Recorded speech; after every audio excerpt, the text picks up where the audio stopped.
ibadah, kita singkirin dulu mainan-mainan kita segala macam. Kita mau fokus dulu sama ibadah kali ini. Nah, untuk lagu pertama kita mau nyanyiin lagu Mari Kita Bersukaria. Nyanyi yang semangat ya.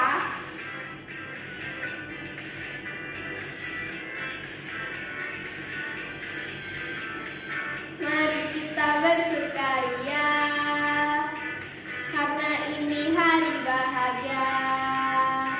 Kita berkumpul jadi satu, puji Tuhan semesta itu. Tepuk tangan wajah berseri, hilangkanlah hati yang sedih. Bukankah Yesus berkata damai yang diberikan kita? Mari kita bersukaria, mari kita bersukaria, karena ini hari bahagia. Kita berkumpul jadi satu, puji Tuhan semesta itu. Haleluya, tepuk tangan wajah berseri, hilangkanlah hati yang sedih.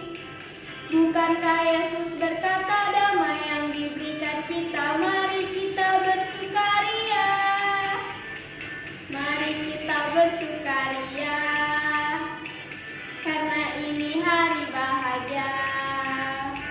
Kita berkumpul jadi satu, puji Tuhan semesta itu. Haleluya, tepuk tangan wajah berseri, hilangkanlah hati yang sedih. Bukankah Yesus berkata damai yang diberikan kita? Mari kita bersukaria.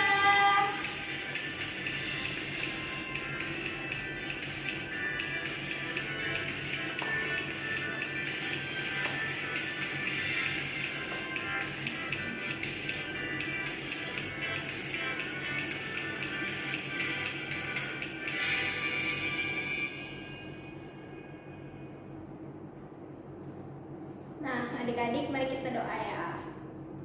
Tuhan, terima kasih sudah biarkan kami berkumpul di sini. Kami sudah menyempatkan waktu kami. Berkatilah agar kami bisa fokus ke apa yang kami tonton, supaya kami bisa memuji Tuhan dengan baik dan bisa mendengarkan firman-Mu. Dan nama Tuhan Yesus kami berdoa dan mengucap syukur. Amin. Adik-adik, untuk lagu selanjutnya kita mau nyanyi lagu Aku Anak Raja.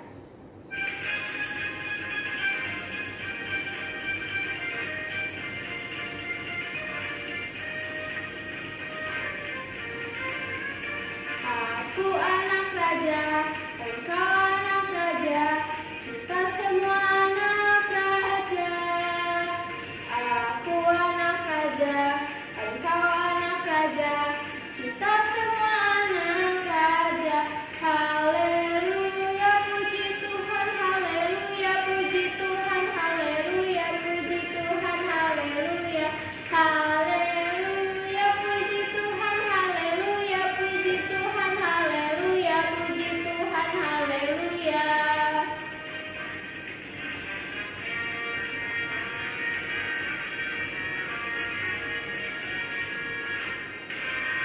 Aku anak raja, engkau anak raja, kita semua anak raja. Aku anak raja, engkau anak raja, kita semua anak raja. Haleluya, puji Tuhan, haleluya, puji Tuhan, haleluya, puji Tuhan, haleluya. Haleluya, puji Tuhan, haleluya, puji Tuhan, haleluya, puji Tuhan, haleluya. Puji Tuhan, haleluya, puji Tuhan, haleluya, puji Tuhan, haleluya. Haleluya, puji Tuhan, haleluya, puji Tuhan, haleluya, puji Tuhan, haleluya.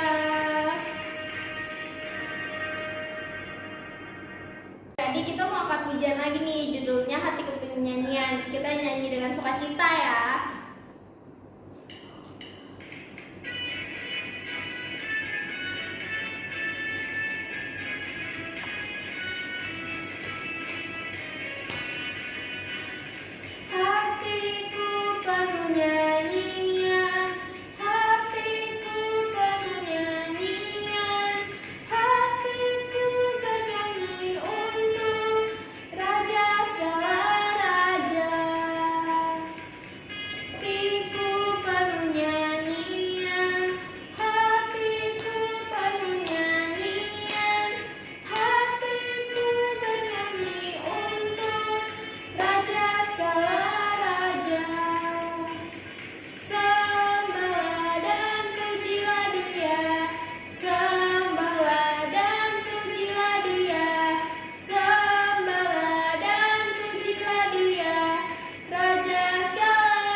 kita mendengarkan firman Tuhan, kita mau angkat pujian Bapakku datang padamu.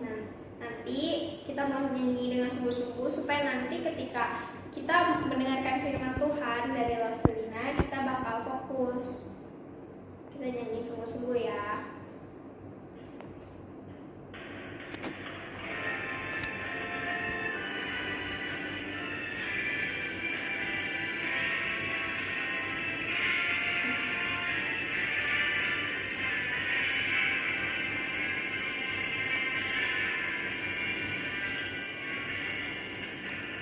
Bapakku datang padamu,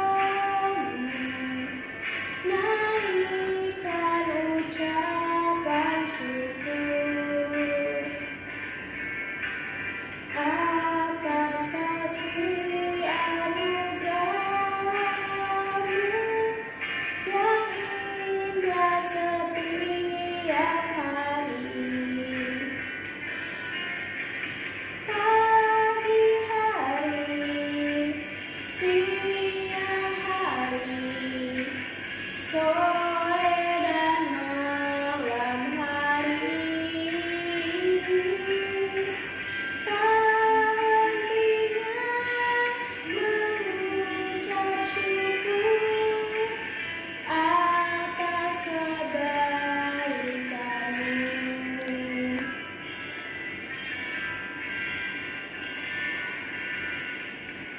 Bapakku datang padamu, naikkan ucapan syukur atas kasih anugerah-Mu yang indah setiap hari. Pagi hari, siang hari, sore dan malam hari, tak hentinya mengucap syukur atas kebaikan-Mu.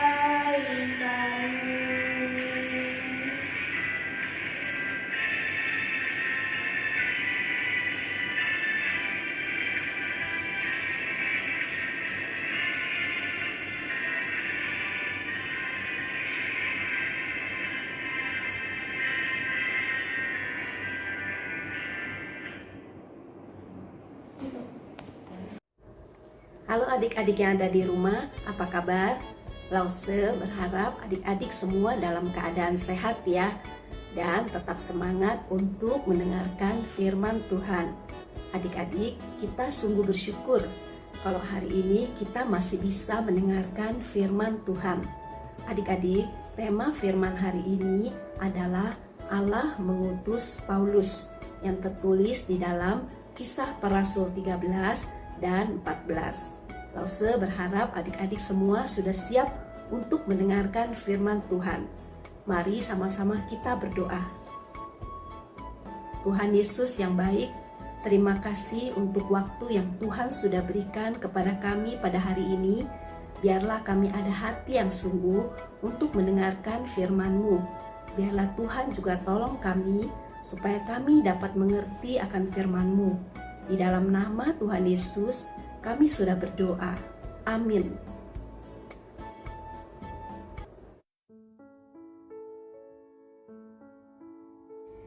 Barnabas dan Saulus kembali dari Yerusalem setelah mereka menyelesaikan tugas pelayanan mereka. Mereka membawa Yohanes yang disebut juga Markus.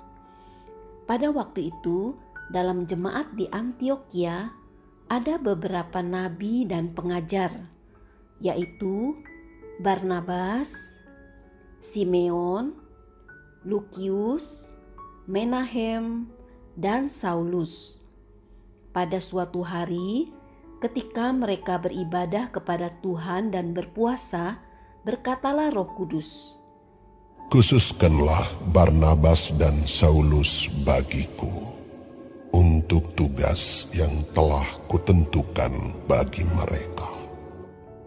Maka berpuasa dan berdoalah mereka, dan setelah meletakkan tangan ke atas kedua orang itu, mereka membiarkan keduanya pergi. Dan Yohanes menyertai mereka sebagai pembantu mereka. Oleh karena disuruh Roh Kudus, Barnabas dan Saulus berangkat ke Seleukia, dan dari situ mereka berlayar ke Siprus. Setiba di Salamis, mereka memberitakan firman Allah di dalam rumah-rumah ibadat orang Yahudi. Mereka mengelilingi seluruh pulau itu sampai ke Pafos. Di situ mereka bertemu dengan seorang Yahudi bernama Bar Yesus. Ia seorang tukang sihir dan nabi palsu.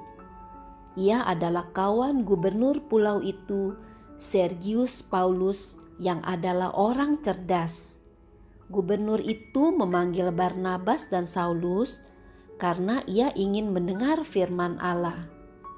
Tetapi Elimas, demikianlah namanya dalam bahasa Yunani, tukang sihir itu menghalang-halangi mereka dan berusaha membelokkan gubernur itu dari imannya. Tetapi Saulus, juga disebut Paulus, yang penuh dengan Roh Kudus, menatap dia dan berkata, Hai anak iblis, engkau penuh dengan rupa-rupa tipu muslihat dan kejahatan. Engkau musuh segala kebenaran. Tidakkah engkau akan berhenti membelokkan jalan Tuhan yang lurus itu? Sekarang, lihatlah, tangan Tuhan datang menimpa engkau, dan engkau menjadi buta. Beberapa hari lamanya engkau tidak dapat melihat matahari. Dan seketika itu juga orang itu merasa diliputi kabut dan gelap. Dan sambil meraba-raba, ia harus mencari orang untuk menuntun dia. Melihat apa yang telah terjadi itu, percayalah gubernur itu, ia takjub oleh ajaran Tuhan. Adik-adik, sekarang kita akan melihat perjalanan Paulus dan Barnabas ke Listra dan Derbe. Paulus dan Barnabas menyingkirlah mereka ke kota-kota di Likaunia, yaitu Listra dan Derbe, dan daerah sekitarnya. Di situ mereka memberitakan Injil. Di Listra ada seorang yang duduk saja karena lemah kakinya dan lumpuh sejak ia dilahirkan, dan belum pernah dapat berjalan. Ia duduk mendengarkan ketika Paulus berbicara. Dan Paulus menatap dia dan melihat bahwa ia beriman dan dapat disembuhkan. Lalu kata Paulus dengan suara nyaring, Berdirilah tegak di atas kakimu. Dan orang itu melonjak berdiri, lalu berjalan kian kemari. Ketika orang banyak melihat apa yang telah diperbuat Paulus, mereka itu berseru dalam bahasa Likaunia, Dewa-dewa telah turun ke tengah-tengah kita dalam rupa manusia. Barnabas mereka sebut Zeus, dan Paulus mereka sebut Hermes, karena ia yang berbicara. Maka datanglah imam dewa Zeus yang kuilnya terletak di luar kota, membawa lembu-lembu jantan dan karangan-karangan bunga ke pintu gerbang kota untuk mempersembahkan korban bersama-sama dengan orang banyak kepada rasul-rasul itu.